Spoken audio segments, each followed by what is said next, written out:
AM 560. The Answer.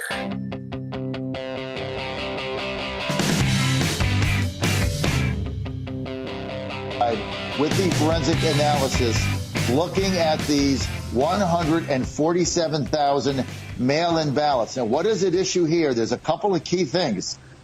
Here's the two key things is, were there counterfeit ballots? 6 affidavits. Now, we had 4, now it's 6. 6 affidavits of veteran election officials are alleging that up to 30,000 of these 147 ballots are fake. Later, Fulton County would have 300,000 that were fake. Jim, Kirkwood, Missouri.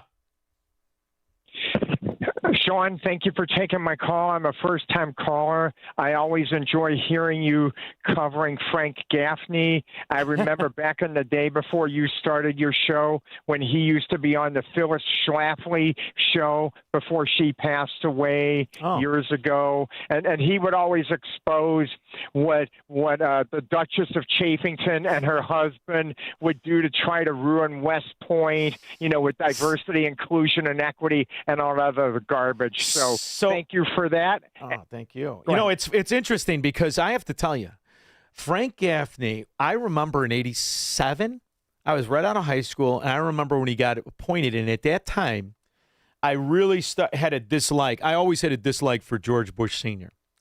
And George Bush Sr. was kind of handling the stuff. So when I first had the opportunity to interview him, I thought to myself, we're not going to like each other. We are not going to like each other. He's a George Bush Sr. guy, and I am not. The only reason I even tolerated him was Ronald Reagan.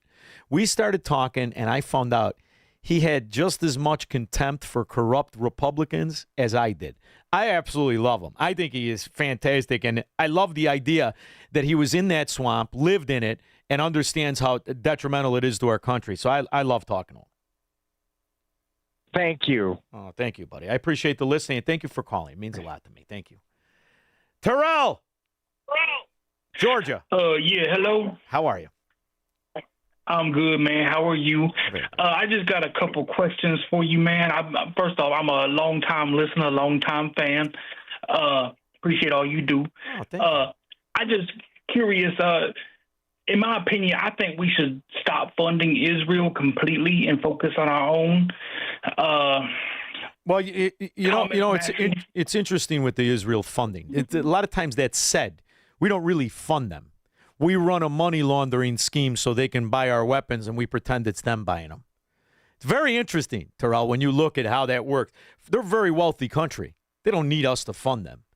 But what we do is we run a scam, and this is our fault. This isn't Israel's fault. I'm not bashing Israel. We do the same thing with a multitude of different people. We give them money under the condition that they buy our weapons and they buy our goods. So I don't blame Israel for that. I blame American political scumbags that perpetrate that fraud. You know what I mean? It's a money laundering scheme that it has the illusion of foreign policy, but is it? It's not foreign policy as much as it's corporatism. But go ahead. I see what you mean. That you kind of enlightened me. And honestly, do you think that Tim Walz is a hero? Tim Walz? American hero. He's a veteran. Tim Walz? You mean Thumbhead? Benedict Arnold was a veteran. Who? Benedict Arnold. You talking about Thomas Massey? Well, I thought you said Tim Walz. I thought you said Tim Walz from Minnesota. I said Tim Walz. Yeah, do I think he's a hero? I think he's a traitor. Man, you don't know what you're talking about. Here it is. I had an idea. Georgia. Tim Walz. Tim Walz, you talking about Governor Stupid Face? You talking about that stupid son of a gun? Oh, boy. Greg, LaGrange. Hey, Shaun. How many times do I have to remind you? What? It's not who votes that counts, it's who counts the vote. I love that, Stalin. You worried about the vote? Not at all. You know what's interesting? I was reading this article on Zero Hedge about the Straits of Hormuz problem today. And it's funny, I thought of the 1970s, right?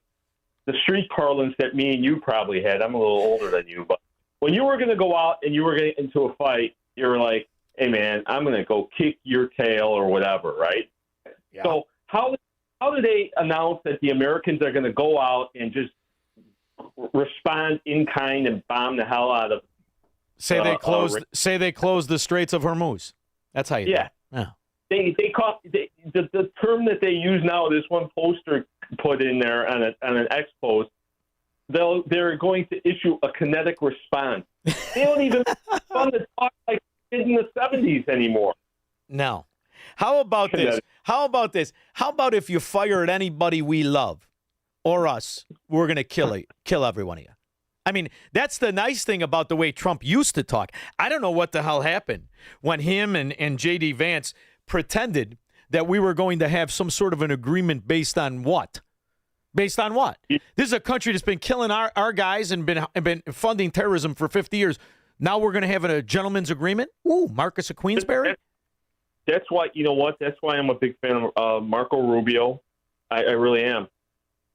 Yeah, I tell you what, I'm warm on him. I wasn't because of the sugar lobby, but I'm starting to look over that. I'm a little confused by those big giant ears. Can we get those reduced at all? I like him and Wesley Hunt. I really do.